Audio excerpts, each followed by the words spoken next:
आज ज्या दिवसाचं त्या ठिकाणचा असणारा ऊन प्रचंड होतो, त्या तळपत्या उन्हात मराठा समाजाचे प्रश्न राज्यातले सुटावेत म्हणून कडक उन्हात त्या हवेवरती बसून होता. एकही माणूस त्या ठिकाणाहून हलत नव्हता. आजचा आपल्यासाठी खूप आनंदाचा दिवस आहे. एवढ्यासाठी फक्त आपला समाज एकत्र येत नव्हता. आपल्या समाजाला नाव ठेवलं जायचं. आजची आपली ही छोटेखानी बैठक याच्यासाठीच आपण ठेवली. आपल्याला काय मिळालं आणि काय मिळवायचं यासाठी.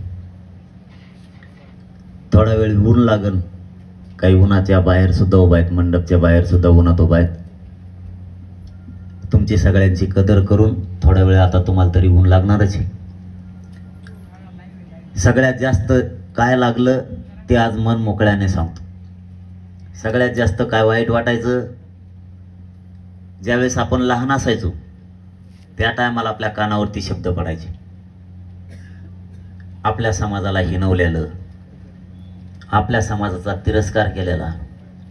जसे जसे आपण मोठे होत गेलो तसं तसं ते कळायला लागलं की या कारणामुळं किंवा हे कारण नसताना आपल्या समाजाला नावं ठेवायचे. ज्यावेळेस आपल्या सगळ्यांच्या बुद्ध्या कळत्या झाल्या त्यावेळेस लक्षात यायला लागलं, अरे यार, हे जाणून बुजून हिणवायला लागलेत आपल्याला, जाणून बुजून आपल्या जातीचा तिरस्कार करायला लागलेत. भाषा इतकी भयान असायची. हे मराठी खेकड्याच्या अवलादी यात असले शब्द आपल्या बलाढ्य असणाऱ्या जातीला वापरलं जायचे. हे कधी एक येणार नाही, हे लोक यांचेच पाय ओढणार. घाण घाण पद्धतीनं लग्नाच्या मंडपात बसलेले असले तरी बोलायचे, गावच्या पारावर बसलेले असले तरी बोलायचे. काही जण की ज्यांना पहिल्यापासून जातीवादाची सवय आहे असे काही जण, बाकी सगळे चांगले असायचे, परंतु हे काही नासके थोडे असायचे, ही भाषा असायची. मग ते कुठंतरी असं काळजाला लागायचं की आपला एवढा मोठा बलाढ्य समाज असून काय एक होत नाही. यांनी मंदिरं कधी बघितले नाही त्याच्यात मराठ्यांना बोलायचे, सार्वजनिक ठिकाणी, चौकात. आणि कुठंतरी वाटायचं की आपण आपल्या समाजाला मायबाप म्हणून आपण काम केलं पाहिजे. जाऊ द्या यार, स्वार्थासाठी जगायला सगळेच आले असं प्रत्येक वेळेस वाटायचं. हे जीवन, हे जग सगळं स्वार्थानं भरलंय. मग जर सगळे स्वार्थी बनले तर मानेवर कुऱ्हाड समाजाच्या पडायला लागली, ती वाचवायची कोणी? समाज या दारिद्र्याच्या खायतून बाहेर काढायचा कोणी? सगळेच जर स्वार्थी बनायला लागले तर मग समाजाने तर विश्वास कोणावर टाकायचा? समाजापुढेही प्रश्न पडायला लागला. आम्ही साथ द्यायला तयार आहेत, पण तुम्ही इमानदारीनं सगळं काम करा. ही समाजाची माफक अपेक्षा एवढीच होती. कधी काळी असं वाटायचं आपला समाज एक येत नाही का येऊ दिला जात नाही, हे 2-3 प्रश्न असायचे. समाज येत नाही म्हणावं तर हाक मारून तिथं समाज उभा असतोय. बहुतेक आपला समाजाला एक येऊ देत नाही असं वाटायचं. आणि एकच हे 20-22 वर्षापासूनच हे जे गाडा चालला होता ते एक दिवस लक्षात आलं की शेवटचं जीवनच समाजाला अर्पण करायचं आता. पण समाजासाठी टोकाचा लढायचं. कोणाच्या रुपयाला हात लावायचा नाही, कोणाचं पद घ्यायचं नाही, कोणी लाल दिवा दिला तरी घ्यायचं नाही, कोणी किती पैशाचं आमिष दाखवलं तरी नाही, आपली चटणी भाकरच बरी.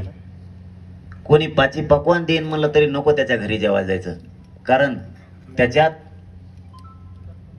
विदूषक विचार भरलेले आहेत म्हणून ते नको, त्याचं पाची पकवान बी नको. आपली चटणी भाकर बरी पण इकायचं नाही. समाजाने एकत्र करायचं आहे. समाजाला जर विश्वास ठेवायला लावायचा असला तर आपल्याला आपला जीव जाळावा लागणार आहे. आणि 29 ऑगस्टला असा क्रांती घडली, असा उठाव झाला. त्या शहागडच्या त्या पैठण फाट्याहून 3-3.5 लाख मराठी एकत्र आले आणि तिथून मराठ्यांनी डरकाळी फोडली. न्याय घेतल्याशिवाय मागे सरकायचं नाही म्हणून. वाटेल ती किंमत मोजायची वेळ आली तरी मोजायचे, पण एक पाऊल बी मागे सरकायचं नाही. मग मरण डोळ्यासमोर दिसलं तरी हटायचं नाही. आणि हा शब्द पुऱ्या महाराष्ट्रानं त्याच दिवशी उचलला. बांधावरचा मराठा खरपडून जागा झाला. घराघरातला मराठा जागा झाला. शहरापासून खेड्यापर्यंतचा सगळा मराठा जागा झाला. आणि सगळ्यांनी एकच ठरवलं, स्वार्थ एकाच्याही मनात नव्हता. एकाच्या पण, ना श्रीमंत मराठ्याच्या, ना गरीब मराठ्याच्या, ना नोकरदार मराठ्याच्या, ना मजूर मराठ्यांच्या, कोणाच्याच मनात स्वार्थ आला नाही. सगळ्याच्या मनात फक्त एकच गोष्ट आली, समाज आणि समाजाचा स्वार्थ. बस एवढं सगळ्यांचं एकमत आणि एक जीव सगळ्यांचा झाला. त्या जीवावरती प्रत्येक जण स्वार्थी न बनल्यामुळं आज हा लढ्याला 1 वर्ष पूर्ण होते. आनंद आज फक्त एवढाच आहे की जे हरामखोरं आपण एक होऊ नये म्हणून वाट बघत होते, देव पाण्यात बुडून होते, मराठे कधीच मांडीला मांडी लावून बसले नाही पाहिजे, विखरून बसले पाहिजेत, हे जे स्वप्न बघत होते ते मराठ्यांनी आजच्या दिवशी मोडून टाकले. आणि मराठ्यांनी ताकदीने एकजूट दाखवली. आज एकच आनंद आहे, तो म्हणजे माझा मराठा समाज एकत्र आहे. याच्यापेक्षा आपल्या जीवनातला मोठा आनंद दुसरा कोणताच नाही. मराठा एकजूट राहणं हाच आपल्यासाठी आनंद आहे. आपल्या गावखेड्यात एक म्हण आहे, एकत्र राहा, चुटकेसरीचे प्रश्न सोडू. किंवा एखादा मोठं संकट आलं तर गावखेड्यात आपल्या चालता चालता बोलता बोलता बोललं जातं, अरे तो विषय काय, हाताच्या मळासारखा विषय, साधा विषय, काय विषय नाही, एवढा सहज बोललं जातं. कशाच्या जोरावर? एकजुटीच्या. जसं की आपलं कुटुंब आहे, कुटुंबातले लोक जर एक जीवाने राहिले तर ते घर फुटत नाही. कसलं संकट येऊ द्या, फक्त घरातले माणसं एक जीवाचे पाहिजे.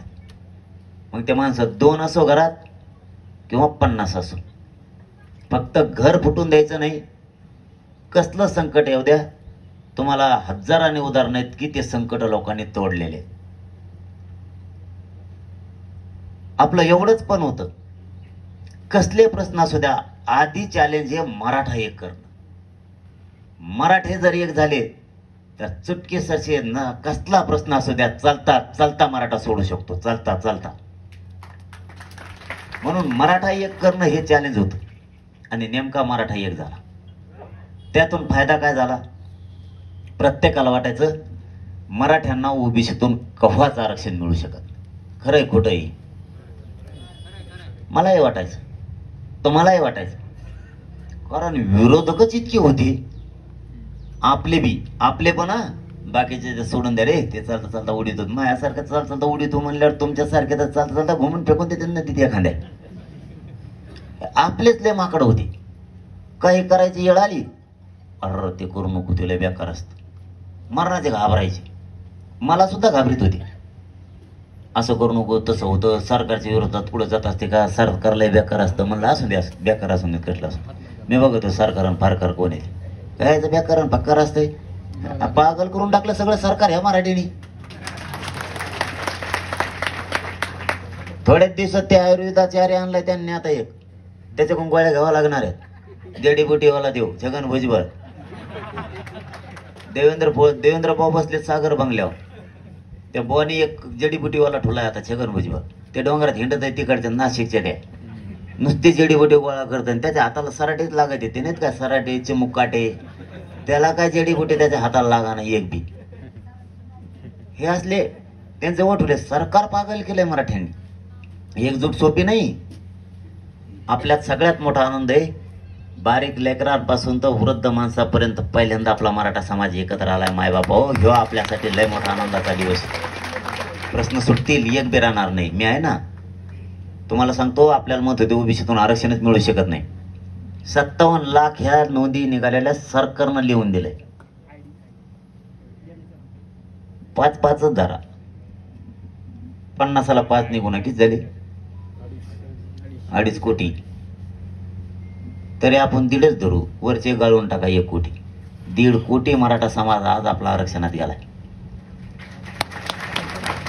एकजुटीचं हे यश आहे आपलं. आता ह्या आंदोलनातून मराठ्याच्या 10% आरक्षण पण मिळालंय, पण ते आपल्याला मान्य नाही, कारण ते टिकणार नाही. मराठा समाज मागास सिद्ध झालाय, तर ते ओबीसी आरक्षणात 50% घ्यायला पाहिजे होता, त्यांनी घेतला नाही, म्हणून ते आपल्याला मान्य नाही, कारण ते उडणारच आहे. हे बळच बळच रडत पडत निवडणूक होत टिकणार आहेत. बघा तुम्ही लिहून ठेवा, कारण ते देवेंद्र भोसले तर प्राणी येतो. हा, बिगर प्राणी पाणी पिणारा प्रत्युतलावर कोणी आहे का? एखादा प्राणी नाही ना, पण ते आहे. हा, कशात काय टाकून पिन, पण पितो. शेतकऱ्याला मारीन, कोणाला गोरगरिबाला मारीन. मराठ्यांना न मिळणारं आरक्षण मिळालं, हे एक काम झालं आपल्या एकजुटीमुळे. आपल्याला 10% आरक्षणच मान्य नाही, पण ते आपल्यावर लादलं. पण एक विचार केला, उदाहरण म्हणून 2.2 कोटी मराठ्यांना आरक्षण ओबीसीतून मिळालंय. गावाची गावं निघालेत, कुणी काही म्हणू द्या, जुन्या नोंदी येतात, नव्या येतात, खोट्याच येतात, काही म्हणू द्या, त्यांना याच्या पलीकडे बोलायला जागाच नाही. पण गावाची गावं निघाली, याला साक्षीदार आपली जनता आहे का नाही? कधीच निघत नव्हते, मग निघायला कसं काय लागले? हे मराठ्यांच्या एकजुटीचं यश. आता ते 10% आपल्याला घ्यायचंच नाहीये, ते टिकणार बी नाही. आणि तुम्हाला निवडणुकीच्या नंतर ते गेलेलंच दिसत, लक्षात ठेवा तुम्ही, गेलेलंच दिसणार, ते टिकूच देणार नाही, आणि ते टिकणार पण नाही. पण तरी ग्राह्य धरलं आपण, तर हे 1.5-2 कोटी मराठी आरक्षणात गेले, तर ते 10%, 100% आंदोलन यशस्वी झालंय, 100%. पण ते आपल्याला मान्य नाही, ते भाग वेगळा आहे, ते आपल्याला मान्य नाही. ते ईडब्ल्यूएस आपल्यावर बळच लादलं देवेंद्र फडणवीसनी, म्हणून आपलं ईडब्ल्यूएस आरक्षण त्यांनी घातलं. आपल्याला 10% आरक्षण का नको? ऐ तुम्ही इकडच्या खाली बसावरती ग, त्यांना काही दिसणार, ते वर माना करून करून जायचे बारगडं दुखून त्यांची. त्या का खाली तुम्ही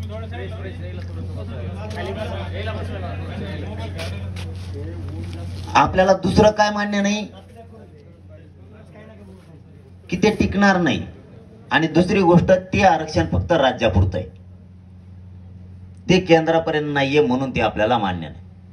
कुणबी आरक्षण हे केंद्रापर्यंत आहे, आणि ईडब्ल्यू सुद्धा आहे.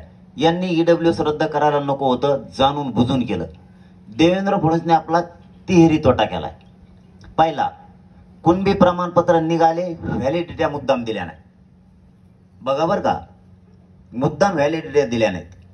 जातीवादी अधिकारी ते देत नाहीत. दिवस बदलत असतात म्हणा, देवेंद्र फडणवीसला दमदार, दिवस बदलत असतात, 100% दिवस बदलत असतात. तो अनेक बदलले म्हणा मराठ्यामुळं, तोच आहे ना. ते समुद्रासारखं काँग्रेस होतं, कोणालाच पडण वाटत होतं का? पडलं ना, काड्याची पिढी उडून गेल्यासारखं काँग्रेस कुंकड उडून गेलं. भारतातलं मैत बी नाही झालं. भाजप आलं, तुम्ही काय अमृत पिऊन नाही आले, तुम्ही बी त्यांच्यासारखे पाल्या पातोळ्यासारखे उडून जाऊ शकतात. मस्तीत न राहायचं. जनतेवर अन्याय केल्यावर जनता ठोत नसती, कोणाला ठोत नसती. त्यांनी तिहेरी वाटोळ केलं आपलं. कुणबी प्रमाणपत्राचे व्हॅलिडिटी होऊन द्या ना. दुसरं, एसीबीसी 10% आरक्षण दिलं, आपलं ईडब्ल्यूएस घातलं. अख्ख्या पोरांचा वाटोळ झाला आपल्या मराठ्याचा. त्यांनी जे पोरं ईडब्ल्यूएस मधून जे पोरांनी अर्ज भरले होते ते रद्द केले, म्हणजे तिकडून पोरांचं वाटोळ केलं. त्यांनी कुणबीचा ऑप्शन सुद्धा नाही ठेवला, 6 महिने व्हॅलिडिटीचा. त्यांनी एसीबीसीचा नाही ठेवला, आणि ईडब्ल्यूएसचा बी नाही ठेवला. आपलं म्हणणं होतं ती नाही ठेव, विद्यार्थ्यांना जे घ्यायचं ते एकच घेईल ना, कोणचं एक आरक्षण घेईल. पण असं ते होऊ देत नाही. त्याने तिसरं काम केलं, आपलं रेकॉर्ड शोधायचा बंद करायला लावला. फायदा सांगितला तुम्हाला मी काय झालाय, तोटा पण सांगायलो. शिंदे समितीला मुदत वाढ दिली 6 महिन्याची, आपण मागणी केली म्हणून. ती समितीच काम करीत नाही.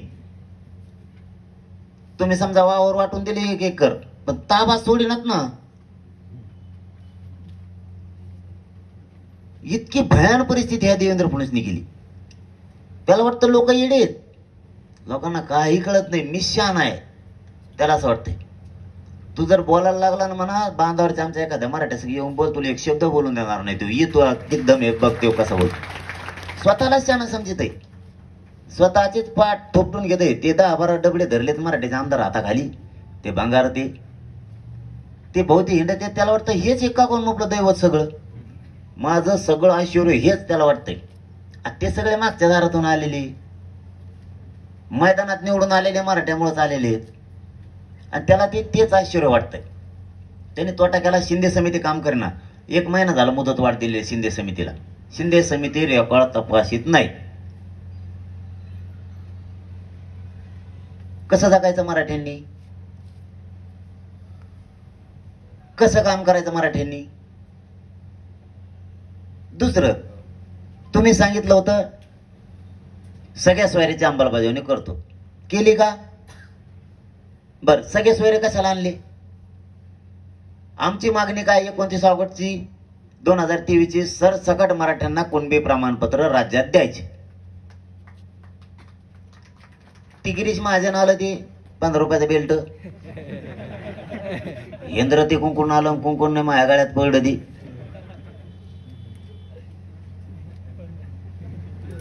हे असले कसले हंगडे सोडून तिथे बिगर चापलावले माझ्याकडं. इथं आलं ते म्हणला त्यांचं लय पोट दुखत आहे ना सरसकट म्हणल्यावर. म्हणलं मग सांग भाऊ गोळी असली एखादी तर पोट वगैरे दुखायची.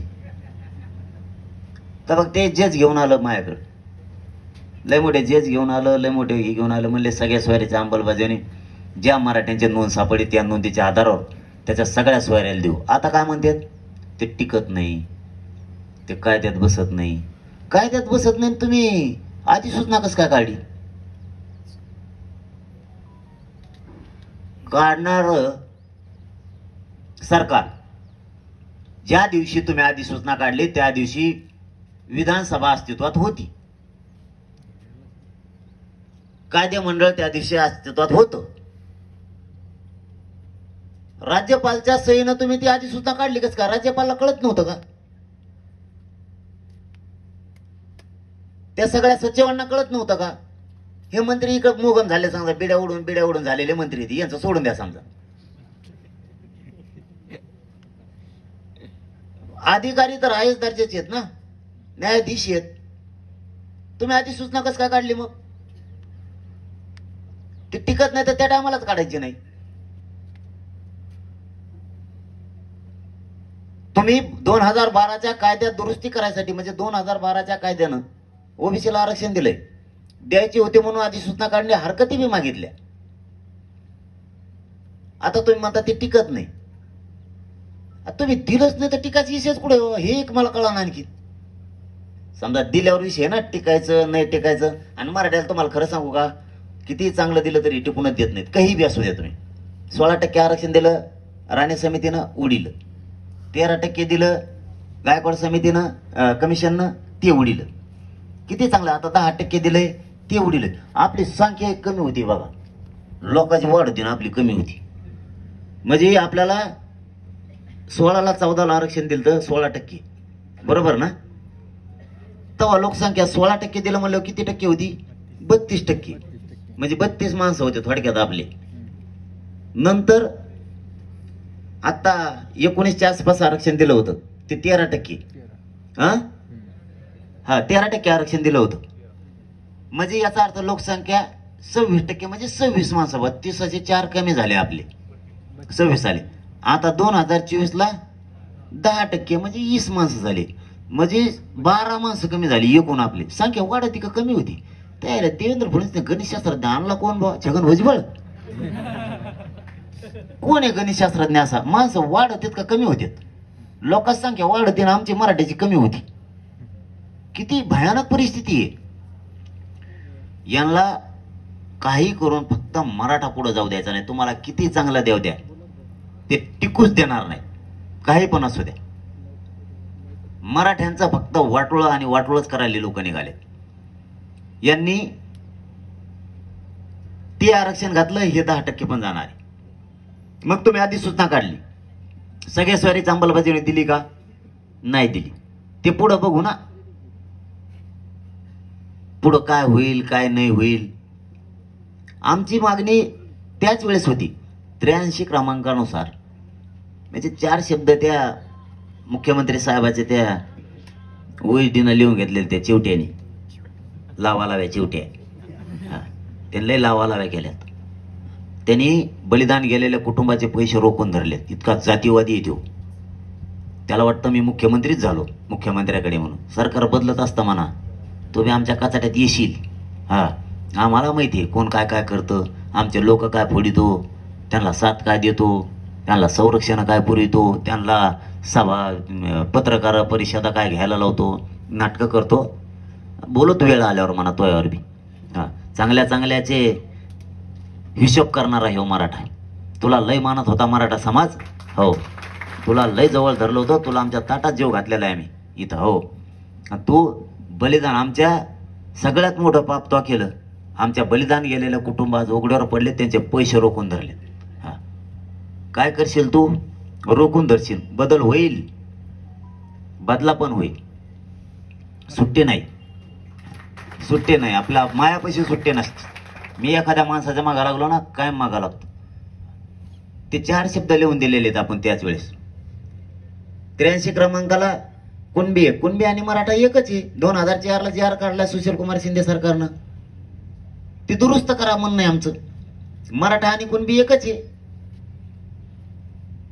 सरसकट द्या. ही बी 29 ऑगस्ट पासूनची मागणी आहे. वाटल्यास भाषणं काढा मग आपले ते म्हणलेलं आहे का नाही. तसे निवेदन बी आहेत 29 ऑगस्टचे.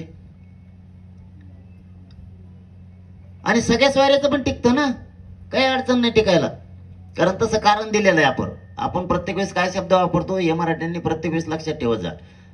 आमच्या व्याख्यानुसार, आमची व्याख्या त्याच्यात घ्या. अर्धीच घेतली ना, अर्धी घेतली नाही. ज्या मराठ्याची नोंद सापडली त्या नोंदीच्या आधारावर ज्या मराठ्यांच्या नोंदी सापडल्या नाहीत त्याच्या सगळ्या सोयऱ्यांना द्यायचं. का? त्याला का द्यायचं नोंद न सापडून? तर नोंद सापडलेल्या मराठ्याचा आणि त्याच्या सोयऱ्याचा सारखाच व्यवसाय म्हणून. आणि मग सरसकटचा बी तोच अर्थ होतो ना, का द्यायचं. तसं म्हणजे काय, तसाच. नोंद सापडलेल्या मराठ्याचा आणि त्याच्या सोयऱ्याचा सारखाच व्यवसाय म्हणून द्यायचं. ती बी अंमलबजावणी यांनी केली नाही. म्हणजे 2 जागेवर फसविलं. सरसकट दिलं नाही, शिंदे समितीला मुदतवाढ देऊन केलं नाही. हे 2 काम शोधायला सुरुवात नाही. तिसरं, सगळ्या सोयऱ्याची अंमलबजावणी केली नाही. 4थं वाटोळं यांनी काय केलं, आपल्याच माणसावरती एक प्रचंड हल्ला होऊन आपल्यावरच गुन्हे दाखल केले खोटे. हे 4थं काम केलं. राज्यात लाखो पोरांवरती खोटे केसेस केल्या. आमच्या आई बहिणीला आंतरवल्यातल्या मारो किंवा राज्यातल्या मारो, ती राज्याची माता माऊली राज्यासाठी लढत होती, ती त्यांच्यावर गुन्हे दाखल केले. हे सगळ्यात मोठं पाप देवेंद्र फडणवीसनी केलं. याच्यानंतर त्या देवेंद्र फडणवीसनी ज्या पोलिसांनी आम्हाला मारलं, 5वं काम, त्या पोलिसांना बढती दिली. बढती म्हणजे शेतकरी मराठा बांधवांना, माझ्या वृद्ध माणसाला कळत नाही म्हणून आपल्या भाषेत सांगतो, एखाद्या पोलिसाला जर बारीक नोकरी असली, आपल्याला हल्लं म्हणून देवेंद्र फडणवीसने त्यांना मोठी नोकरी दिली. इतका क्रूर गृहमंत्री, इतकं बधीर डोक्याचं पहिल्यांदा राज्याला लागला असं. मी बार सांगितलं, तू आमचा शत्रू नाही, तुला आम्ही विरोधक कधी मानलेला नाही, मारायचा कारण नाही. तू चुकीचं पाऊल टाकायला लागला म्हणून तुझ्यावर आणि तुझ्यामुळं अख्खं भाजप संपवणार आहे तू पुरं. आणि तुला काय योजना काढायच्यात काढ म्हणा, तू किती योजना काढ. एकटेच मराठी अर्धे आहेत महाराष्ट्रात. तो भुई सपाटच, तो किती लढ म्हणा. तो 113 आमदारात नाही बुकटा वाजेला तर आम्हाला मराठी म्हणून. तू किती लढ म्हणा, तुला काय ताकद लावाय तेवढे लाव. सगळे घरीच, पुरे घरी. आणि एकदा जर तो या जागेवर दुसरा गरीब मराठ्याचा आला की मग तो तुम्ही कायम घरी. ते येऊनच देणार नाही, कारण गरीब कचाकच काम करणार आहेत. आम्हाला कोणाचं आशा नाही पैशाची. कोणाला पैसे लागत नाहीत, काय नाहीत. कोणाचं पैसे वाचून काही धकत नाही, काही राहत नाही. त्यांनी 5वी चूक ती केली की ज्या पोलीस अधिकाऱ्यांनी आपल्यावर हल्ला केला त्यांना बढती दिली. सगळे जातीवादी आणले होते ते सगळे. त्यांचे आडनाव सगळ्यांनी वाचलेले आहेत.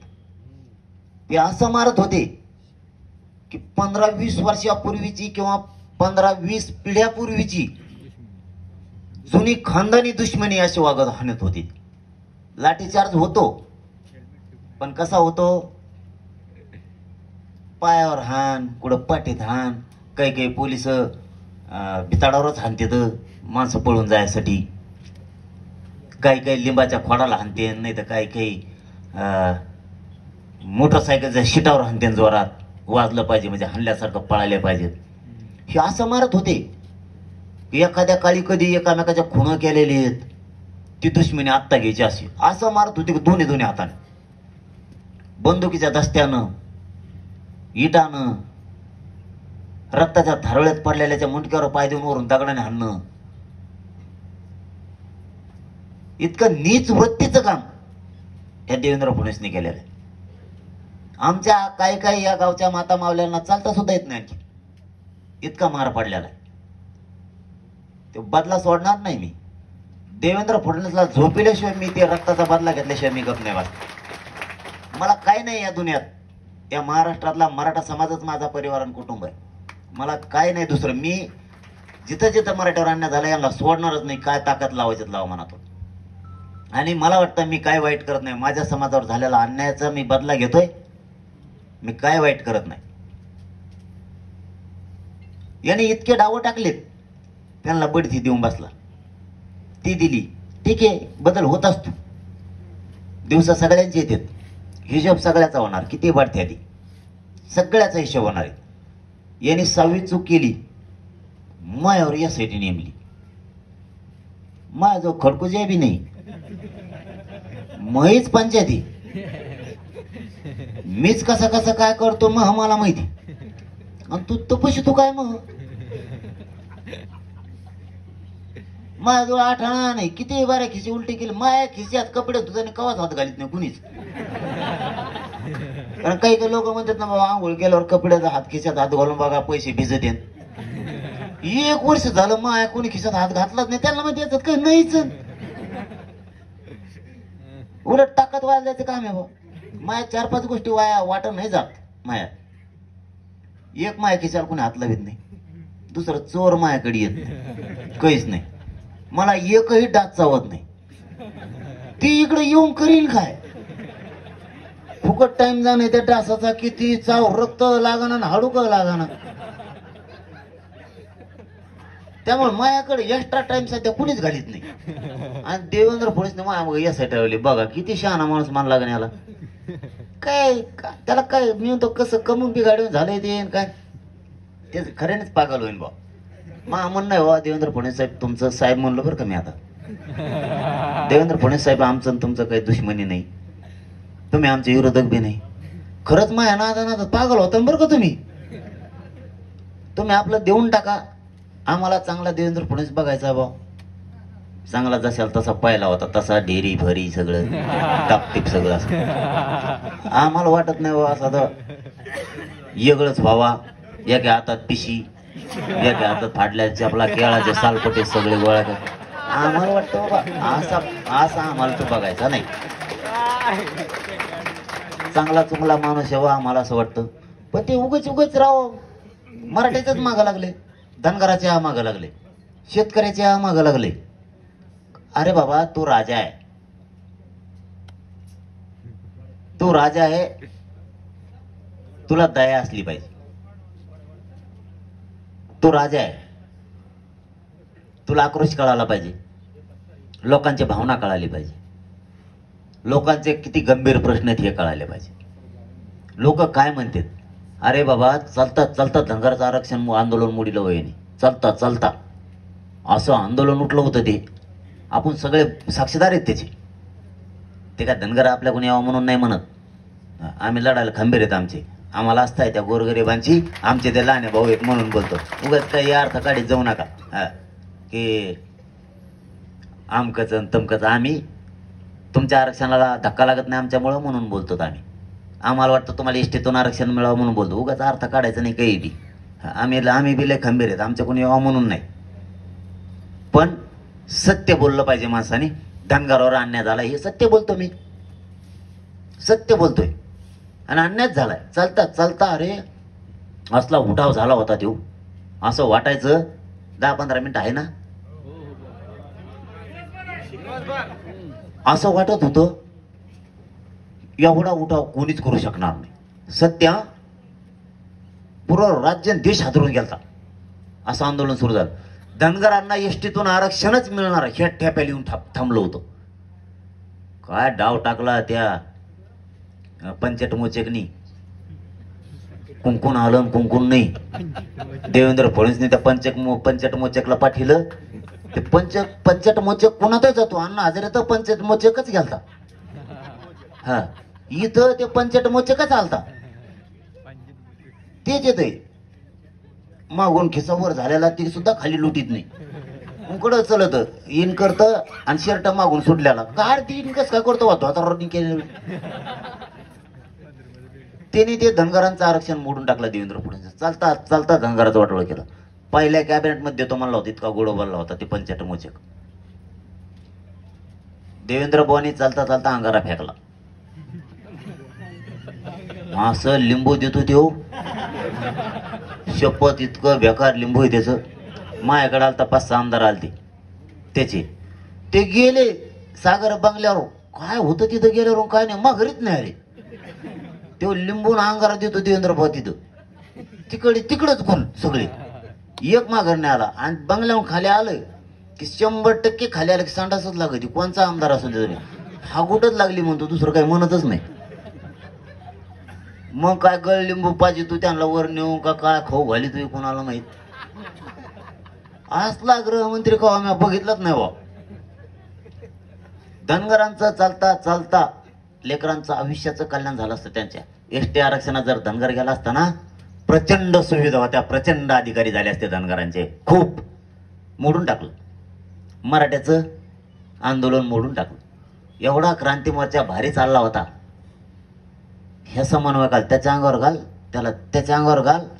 ती मावशी फोडायला माणसं ते टाकूक मकूक ती हे त्याला फोडीत आहे ते त्याला फोडीत आहे. चांगले काम करणारे समन्वयकाला डाग लावला. आता घेतले की नाही कोणाला माहित. नुसतेच म्हणते हे म्हणते त्यांनी घेतलं ते म्हणते त्यांनी घेतलं. एका क्रांती मोर्चाचे 3 केले व. मराठा क्रांती मूक मोर्चा, मराठा क्रांती मोर्चा आणि मराठा क्रांती ठोक मोर्चा. 3 दिशाने करून टाकले. करायला तेच होता देव बिगर मिशावाला.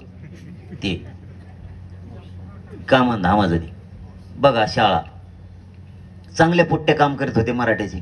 कधी जाती एकत्र येत नव्हती. त्यांना बदनाम केलं. घालून टाकले 3 वाटावर 3. हे देवेंद्र फडणवीसचं काम. वाटोळच करणार. मायावर ती चाल होत होती. त्याचेच लोक माझ्याकडे पाठीत होता देऊ. समिती करा नामकं करा. काय पाहिजे मला समिती. मी अध्यक्ष आणि ते बाकीचे बदगे बुदगे सदस्य कोणी उपाध्यक्ष सचिव. मी अध्यक्ष त्याचा त्या समितीचा. आणि मग आम्ही हिंडणार एका गाडीत सगळी समिती. आणि सदस्य फुटला उभी फूट पडली. येतो धंदा. अरे या सदस्याने केलंच काय. माझ्याच गाडीत बसत होतं. हे यांचे डाव. मी सांगितलं समिती नको फमिती नको. हा मी मराठा सेवक समाज मालक. कोणाच्या बापाची काय जागिरी नाही. अध्यक्ष नको अध्यक्ष नको समिती नको काहीच नको. आणि मग ज्यांना व्हायचं होतं ते म्हणले असंच करतात ऐकतच नाहीत. म्हणलं तुला यायचं ते नाही देऊ नको आंदोलन. आम्ही आमचं चालित होत. म्हणजे हा बाकी असले स्वार्थी लोक आहे ते. तरी मागं लागून मागं लागून मागं लागून माया. मला तरी म्हणलेच अभ्यासक पाहिजेत ज्ञानी पाहिजेत. म्हणलं आता जाऊन द्यावं ऐकायला लागतं एखाद्या बार. म्हणून ऐकलं. 4 अभ्यासक पाठवले. तिकडे गेले तिकडेच येत आलेच नाही आणखी. म्हणजे मपला चांगलं चाललं होतं का नाही आडमोठ्याचं. मला अडाणी का म्हणा मपला चांगलं चाललं होतं. तिकडे गेले तिकडेच येत. ते आलेच नाही आणखी. कोणी म्हणतं गुलाबजामुन आपल्या इकडे सारखे लागत नाही तिकडचे भारी आहे. अर म्हणलं फुटले. अबे हे देवेंद्र फडणवीस असले डाव आहेत म्हणून मी मुंबईला जात नाही आणि लोक कोणाला जाऊन बी देत नाही. त्या सागर बंगल्याची पायरी चढली की माणूस माघारीच येत नाही. तिकडेच फिरतो चकवा झाल्यासारखा. ही चकवा नाही त्यो. हे असले चकवे चकवे काय हे चिल्लर आहेत मराठ्या पुढे. हे चकवे ती चकवा. हा ह्या चकव्याने बी मायावर हे केले जणू ह्या रावसाहेब दानवेनी. हा ह्या रावसाहेब दानवे मायावर केस केले जणू. मी दादा म्हणत होतो त्याला आत्ता बहुत ह्या रावसाहेब दानव्याला.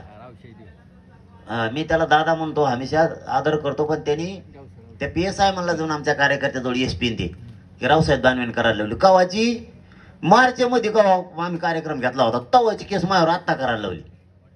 हे रावसाहेब दानवे दादा म्हणत होता आम्ही यायला चांगलं, आम्हाला वाटलं चांगलं आहे. बरं ठीक आहे, तू काय करशील? केस करीन मग जेलला जायला भेट नाही. हा जाऊ दे, तू कोणतरी उभा राह ना. आता तो उभा राह ना, कोणतरी तो उभा राह ना. मग दाखवतो कचका त्याला. आता कर उभा तू. काय आहे का काही? आम्ही दादा म्हणतो, त्याला आदर देतो. दाखवा बरं मी रावसाहेब दानवेला बोललेलो एकदा तरी. ते PSI हाताने आत्ता केस करायला लावली, तवाची केस आत्ता SP त्याच्या. त्यांनीच सांगितलंय की वरून लय दबाव आहे त्याचा, ते पळड्यापासून पिसाळ्याहून करायला लागले, डोकं बिघडलं त्याचं. म्हणलं मग त्याला 2-3 शेणाच्या गावऱ्या खायला लावा, नीट होईल त्याचं डोकं. मायावर काय केसी करायला लावतो म्हणा. बरं तो केस केली तर काय तू पडशील, मला काय मग कचकाले अवघड आहे. तो कोणतरी उभाच राहील ना पुढं. मग तुम्हाला दिश धडेलाच लावतो मी बी, होऊन दे काय व्हायचं त्यात. केस करतो फुकटचे फाकट भंगार चाळे, काही गरज आहे का? दादा म्हणतो ना मी त्या माणसाला, दादा म्हणतो. त्याला रावसाहेब दानवे म्हणायची काय वेळ येऊन द्यावा त्यांनी. आणि काय असं तो जवळ असं पैसे पैसे पैसे मराठ्या पुढं काही नाही करीत रे. जाय तिकडं. तू कोण आहे? कोण लागून गेला तू असला? आणि तो याकडे कोणचे गुंडन फंड आहेत काय ह्याचे? आमचे काय पोट्टे कमी आहेत का? हे काय तू पुढं देई ते काय करतात नुसतं बघ. मग तू माया संग ताराला लागू नको. हो, माया संग ताराला लागू नको. येड्याच्या नादी लागायचं नाही. माया नादी लागू नको. मी जर बिघाडो पुरे साफ करून टाकीन निवडणुकीत. अख्खे ग्रामपंचायत सदस्य तुला कावाच होऊन द्यायचो नाही. माया ताराला लागू नको. तू काय माझा दुश्मन नाही. मी तुम्हाला आवाज बोललेलो प्रत्येक वेळेस. आणि दादा शब्दाशिवाय शब्द वापरलेला नाही मी आजपर्यंत. आज पहिली वेळ आहे माझी हे बोलायची. SP हाताने तो सत्ता आहे म्हणून करायला लावतो केस. आता सत्ता बदलायची नाही का? मग SP कोणकडे जाईल? आमच्याकडं. आमच्या पारड जड होणार मग. मग त्या टायमाला तू कोणत्या पाड्यात बसतो? उकाड्यावर बसतो मग वर फोपाट्यात? तू कुठं बसतो रे? तू आता काही करशील त्या टायमाला तो खाल्लेलं बाहेर काढवर मी बिरबिटी सगळी. मग आम्हाला वाटतं आपलं जाऊन द्या, आपलं जाऊन द्या. माझ्यावर केस, त्या गोरगरीब महिलावर केस. काय होईल ते केसी नाही आम्हाला जाऊन दे. जेलला कटला आम्ही इथं बसायचं तिथं बसू. माघारी आल्यावर आणि मला जेलला टाकल्यावर तुला वाटतं तो भाजपची सीट येते राज्यातली. मग तर एक येत नसतं, मग नागपूरचं पडत असतं. आणि तुमच्या डोक्यात जर निवडणूक झाल्यावर काही करायचं असेल तरी मराठ्याच्या नादी तुम्ही लागू शकत नाही. 50% मराठा एकटा राज्यात आहे. तू कोणत्या जेलात टाक, जेला सकट उचलून पुन्हा आंतरवालीत लोकांनी आणलं तिथून पुढे जेला सकट. मला सुद्धा हनुमानाने कसा खालून हात घातला होता. ते जोटिंबाचा डोंगर उचलून आणताना, कोणता डोंगर होता देव? जोटिंग बाबाचा संजीवनी डोंगर उचलून आणताना हनुमंतरायाने खालून हात घातला तर ते पुरंच उचलून आणलं. मराठ्याने जर जेल खालून बोडातून हात घालून नाही उचलून पुन्हा आंतरवलीत आणलं तिथून पुढं दार उघडायला रावसाहेब दानवेला आणि त्यालाच उभा करणार मग आम्ही पुन्हा कुलप उघडायला देवेंद्र फडणवीसला. उगा माया नादी नको लागो भाऊ. मी तुला दादाशिवाय बोललेलो नाही. मला तळतळायला लावू नको. मी जर तरायला लागलो ना तुला माहिती मी कार्यालय तिथं भोकर झाला टाकीत असतो. रोज उठलं तो माया पुढं मी तो पुढं होऊ दे काय व्हायचं ते. मग जाऊन तिकडे मी असा कादार लावलं तसा कादार तुला घेऊन पडेन मी येईल जाऊन तिकडे. मी गळ्यातच उडी टाकीत असतो. मला येत नाही पावता तुला ते बी सांगतो परत. उग माया तर तू माया येडवून करू नको.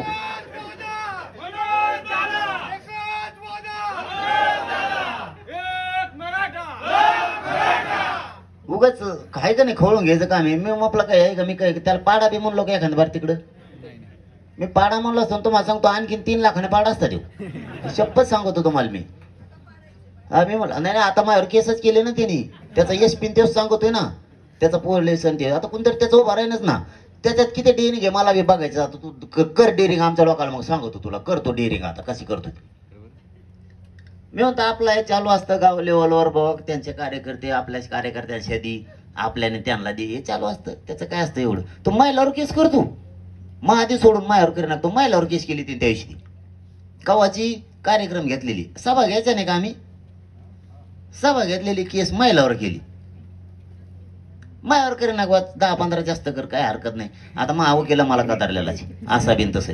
एकदा त्याला पैसे मिळत नाहीत माझ्याकडून, किशी बी इतक्या झाल्या, ते कागदवाचं बधीर झाले, त्याला चष्मा लागला. आता ते म्हणते यायला असलं कुठं गिरायक असतं का म्हणे, नुसत्या केशवर केशवर. बरं फुकट याची केस लढी फुकट, परत जाताना यालाच द्यायला लागते 230 खर्चीला. असलं कुठं असलं गिरायक. त्यामुळं पुरे कदरून गेलेत मला. त्यामुळं रावसाहेब दानवे दादा म्हणलोच मी, जाऊन द्या आता, कारण ते वळण पडलेलं तुमच्याबद्दल सन्मान आहे म्हणून. नाही तर मग इच्छा नाही राहिली तुम्ही माझ्यावर केस केल्यामुळे बोलायची. तुम्ही असलं वागायला नाही पाहिजे. चुकीचं वागला, चूक दुरुस्त करा. रावसाहेब दानवे तुम्हाला सांगतो, तुमची चूक दुरुस्त करा. आमच्या वाटेवर जाऊ नका तुम्ही. आम्ही तुम्हाला कधी विरोधक मानलेलं नाही. तुम्ही जरासं महिलावर केस करता आणि कुठाने करता, तुम्हाला हे जड लावीन मी, 100% जड लावीन. कारण मी नुसतं उलशिक जरी महिलाचं रक्त सांडलं तरी वर्ष झाले जेरी सांगल्या सरकार बिन विरोधी पक्ष बी.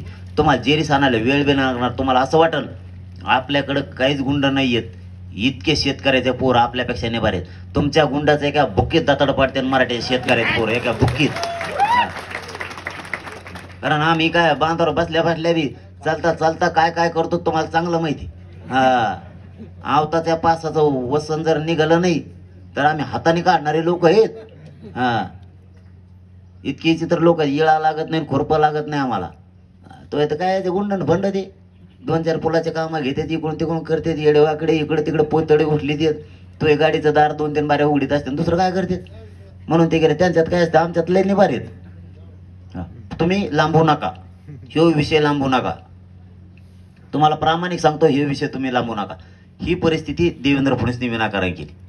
मराठ्यांचे कामं करायचे सोडून धनगरांचं आंदोलन मोडलं, मुस्लिमांचं आंदोलन मोडलं, यांनी 12 बलुतेदारांचं आंदोलन मोडलं, यांनी गोरगरीब ओबीसीचं वाटोळं केलं. किती ओबीसीला रे, किती ओबीसी गोरगरिबांना प्रतिनिधित्व मिळालंय, किती गोरगरीब ओबीसी आरक्षणात येत, किती नोकऱ्याचा फायदा झालाय त्यांना. बंजारा समाजाला, कैकाडी समाजाचं किती वाटोळं केलं, राजपूत समाजाचं किती वाटोळं केलं तुम्ही, लिंगायत समाजाचं किती वाटोळं केलं तुम्ही. कोणची सत्ता चालवता देवेंद्र फडणवीस साहेब तुम्ही? अरे तुम्ही राजा आहेत, राजा. तुम्हाला दया असली पाहिजे, आक्रोश कळाला पाहिजे. काय शेतकऱ्याचा आक्रोश आहे, काय हाल चालले शेतकऱ्याची. काय देवेंद्र फडणवीस तुम्ही नुसती मगरुरी काय. मग ऐक नाही, तोवर केस करीन, तोवर गुन्हा दाखल करीन, मध्ये टाकीन. ते अजित पवारला तसंच केलं. ते तर वरगडूनच नेलं तिकडं. दुसरं अजित पवार वरगडून, ते दुसरा कोणचा आहे, अशोक चव्हाण वरगडून तिकडं नेलं. धमकूनच देतो लोक. तो ही कोणची पद्धत आहे? ते विनोद तावडेने घोटाळा केलता का नव्हता कोणाला माहित त्या शिक्षण खात्यात, त्याला दिल्लीला हुसकून. त्यांनी ते गडकरीला दिल्लीत हुसकून दिलं. ज्या गोपीनाथ मुंडे साहेब जेव्हा मोठा झाला त्यांचंच घरानं सगळं संपिलं. तू काय माणूस आहे का कोण आहे? ती विके ती वरगडून तिकडे न्याला. यांनी सगळे कोणी लोक बघा तुम्ही दादागिरीनच नेतोय. असेल सत्ता येत असते का? प्रेमानं लोक मायानं तुझ्याकडे यावा, तुझ्या कामामुळे यावा, असे दवसून नेलेले पडले बादा सगळेच खासदार. अशाने नाही मोठं होत. तुझं भाजप यांच्यापेक्षा मोठं होतं. शिंदे साहेब बी वरगडून तिकडेच नेले. अरे कामच करून देत नाही कोणाला. इतका आपल्या बुद्धीचं नाही, हे कामच करून देत नाही कोणालाच. मंत्री मंडळातल्या तुम्ही त्या बाटल्या बाहेर काढल्या ना, सगळं हे झालं बरं का. यांनी धमक्या देऊन लोक असं केल्यामुळे सगळे सत्ता गेले. अशाने नाही होत. तो भाजप याच्यापेक्षा मोठं होतं. मानणारा वर्ग होता. मराठ्याच्या विरोधात गेला, सगळा भाजपातला मराठा बाहेर पडला. सगळा ते टक्कोचे दिसते त्यांच्यावर नको जाऊ म्हणा. 10-5 जण दे त्याच्यावर जाऊ नको. समाज सगळा बाहेर पडला. मला हजारो लोक भेटते तिथं भाजपमधले. ते म्हणजे कट्टर होतो बा मी, पण ते नकोच आता. हा तुमच्या विरोधात ह्या आमदाराला बोलायला लावतो, त्या आमदाराला बोलायला लावतो. केसेस दौशित देऊ, केसेस करीन म्हणतो, दुसरं काहीच म्हणत नाही. पोलिस मागा लावतो. नवीनच काय याने. तू आयुष्याचं द्यायचं शिक ना. धनगराला आरक्षण पाहिजे, त्यांच्या हक्काचं आहे. आयुष्याचं दे, कवा धनगर फुटत नाही. मराठ्याला ओबीसीतून आरक्षण दे, त्यांच्या हक्काचं आहे. कवाच आहे 1884 पासूनच ते दी. आपलं गॅजेट दिलं नाही हैदराबादचं असून. तोटा 7वा तोटा आपला सांगतोय तुम्हाला. गॅजेट असून हैदराबादचं दिलं नाही. बॉम्बे गव्हर्नमेंटचं असून दिलं नाही, सातारा संस्थांचं दिलं नाही, 9 तोटे नाही दिलं याने.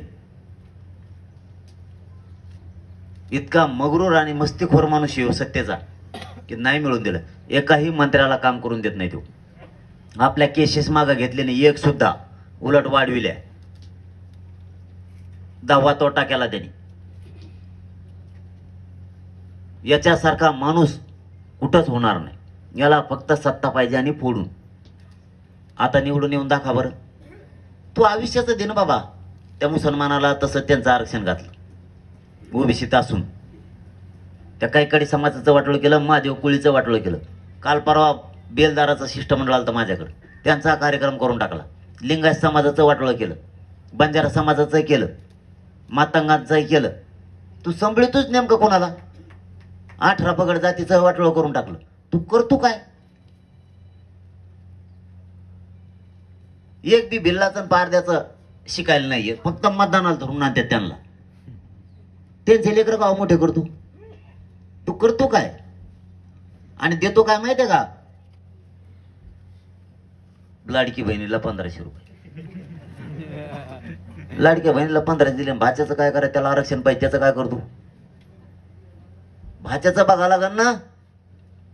लाडक्या बहिणीला 1500 रुपये द्यायला लागला देवेंद्र फडणवीस. भाच्याला आरक्षण पाहिजे आणि दाजी शेतात काम करतो, त्याचं काय? त्याच्या मालाला भाव का देतो? दाजीचा कोप्पा पाडून काम करू करू दाजी उठाना सुद्धा रुमण्याला धरून उठतोय.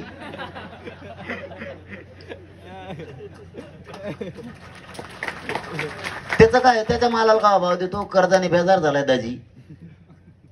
दाजी बघ तुला एक दिवस घोड्यात लावणार दम धरतो. दाजी फक्त तराला लागून दे एखाद्या बार, मग दाजी तुला कचकाच दाखवणार आहे. मग कसा असतो ती? अरे हे काय माणसं आहे का काय? देवेंद्र फडणवीसराव येऊ, त्याला वाटलं जुळलं तर जुळलं. 1500 रुपये द्यायचे. आमचा आयुष्य कडे जाईन का 1500 रुपयात? आम्हाला आयुष्याचं आरक्षण पाहिजे ते दी. आयुष्याच्या सुविधा पाहिजे त्या दी. आमच्या शेतकऱ्याला 3च गोष्टी दी. पहिली, एकदाच फक्त संपूर्ण कर्जमुक्ती कर. आमच्या मालाला भाव दे. आमच्या शेताला पाणी उपलब्ध करून दे आणि आम्हाला लाईट 24 घंटे दे. बिल आम्ही भरतो. तू कर्ज नको, कधी मुक्ती करू नको ना. आम्हाला काही गरज नाही आणि आमची एक आत्महत्या होत नाही. तो कर्ज तुलाच राहून देईन. तिकडेच हिंड समुद्रात कुंकड बी मसाडी घेऊन 2-4 तिकडे बस संभळीत.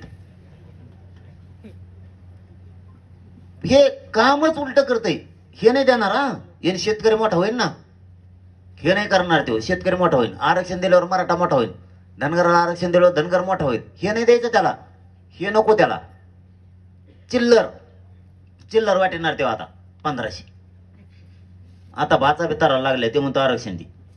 आणि दाजी इतकं दाजीचा कचकाच त्याला माहित नाही. तू फक्त इकडे ये म्हणा एकदा, मग दाजी बघ कसा करतो. आजचे कोचे खोनच आहे बरं, रूमनच घेऊन येते हातात. हा, दाजीच्या पोराचा विचार करीना तू, कुणाचा विचार करीना. दाजीचा कोणीतरी मोठं होणार आहे काही डोक्यात लावित नाही देऊ. मोगम काहीतरी. बरं हा, दिले 1500 रुपये दिले, 3000 दिले काय? त्याने का वावर ऐकलं देवेंद्र फडणवीस नागपूरचं? पैसे आमचे, टॅक्स आमचा, जीएसटी आमची. बिस्किट पुडा घ्यायला गेलं तरी पैसे कटत आहेत आमचे. मग हेच पैसे सरकारकडे जमा झाले ना. का देवेंद्र फडणवीस असं केलंय? वावर इकलं बाबा नागपूरचं, हे वाटायला सुरुवात केली बहिणीला. आमचेच पैसे आम्हाला देतो. तिकडे काय बातम्या लावी तू पेपरला त्याला. आता मला काय म्हणते माहिती का? ते 2-3 माकडं उठते ना आता. ते गोड्या, ते गोंड्या नाव 8-9 बी असे सापडून आणले. तिने कुठून आणले? देवेंद्र फडणवीस कुठून नाही. 8-9 घेता माणसाचे पांढरे डोळे होते. असले 8-9 आणले कुंकुण करून. खंकंटी वारण असले काही वेगळेच आहेत. हा, ज्याला बसता येत नाही खुर्चीवर. एक होता बघा ते वाशीला आमच्या मध्यस्थीला, त्याला खुर्चीवरच बसता ना. केवढी टप्पू आणली तरी. अरे म्हणलं याला द्यायला चटई टाकून तिकडे पडून दे ना. लांबलंच गेला असं खुर्चीवर बसता येणार. तर कसले बी असे सापडून आणलेत त्याने. कुठून आणले तर कुठून नाही. त्याने का वावर ऐकलं की एखादं लाडक्या बहिणीला पैसे देतात नाही का? देवेंद्र फडणवीस एखादा बांगला ऐकलाय मुंबईचा आणि हे लाडक्या बहिणीला दिले. आमचेच पैसे आम्हाला देऊ राहिला. आणि सगळ्या पेपरला बातम्या सगळ्या टीव्हीला. आता ते माकडं मला बोलायला सुरू करते. काय म्हणते, जरांगे पाटील आता राजकीय बोलायला लागला. तो आरक्षण ते राजकीय बोलायचं बंद. काय सरळ सरळ खेळ. तुम्ही आम्हाला आड चालायला लागले, मी बी आड चालत असतो. मी सरळ चालत नसतो, कारण मी शेतकऱ्यात पोरग आहे, मराठ्याच आहे. तुम्ही आमच्या पुढं काय डाव खेळणार आहे तरी माकडा हो. तुम्ही आडे चालले मी बी चालणार. हा, तुमचे जर 113 नाही मराठी पाडी पुढं नाव बदलून ठेवा तुम्ही. 113 खलास. हिंड म्हणा तिकडे आवाज मी संघ कोंगावर बी. मग त्याच्या गळ्यात टाक हातात. परप्रांतीय नाही काही नाही. बघ ते सगळे पाडीणार आहेत. परप्रांतीय हे बरे पाडीणार आहेत. त्यांना माझ्याकडे आले ते दिवशी. ते म्हणले आपण बाई बाई. म्हणलं बरं हा. त्याला मग हिंदी कळेल नाही, पण मला नाही कळेल हो. ते मला काय वाटतं जमते. जागेवर ठरला आमचा एका खापकी असं जागे. तिथे म्हणला बाई बाई. म्हणला झालं सुरू. ते म्हणलं हम पाडींगे. म्हणलं पाडव. तुला काय करायचं. बघेंगे म्हणलं आम्ही भीती दाई. आम्ही भीती दाई. म्हणलं बघेंगे पाडींगे. चलून दे कवर. तुला काय करायचं. म्हणलं तू किसिकच घाबरण्याचा नाही. म्हणलं उशी हो दे काय वांदे. ते म्हणला होय नाही. मग आम्ही लय मोठे आयवाले. म्हणलं आले चलून दे. मग तेव्हा मला 16 लाख आहेत आम्ही. म्हणलं मग तर मजाच झाली हो. म्हणलं पाडव मग. तेव्हा मला एक फक्त तारीख देऊ म्हणलं दिली. मी नाही म्हणतच नाही मग अशा लोकांना. ते म्हणले आम्ही 16 लाख आहेत आम्हाला कार्यक्रम खायचा, एक तारीख देऊ म्हणलं देंगे. हा ते म्हणले तिकडे आल्यावर म्हणलं हिंदीचं काय करायचं. ते म्हणले जशी देईन तशी म्हणा आम्ही आमचे समजून घेऊ. म्हणलं मग जमलं. त्याला काय याची जिरायचीच ना. आता खेट म्हणा देवेंद्र फडणवीसला किती 1500 देतो. तुम्ही मी राजकीय बोलत नाही. मग आरक्षण द्या. माझ्या मराठ्यासमोर शब्द देतो मी. मराठ्यासमोर एक शब्द राजकीय बोलणार नाही. माझं आरक्षण देऊन टाक.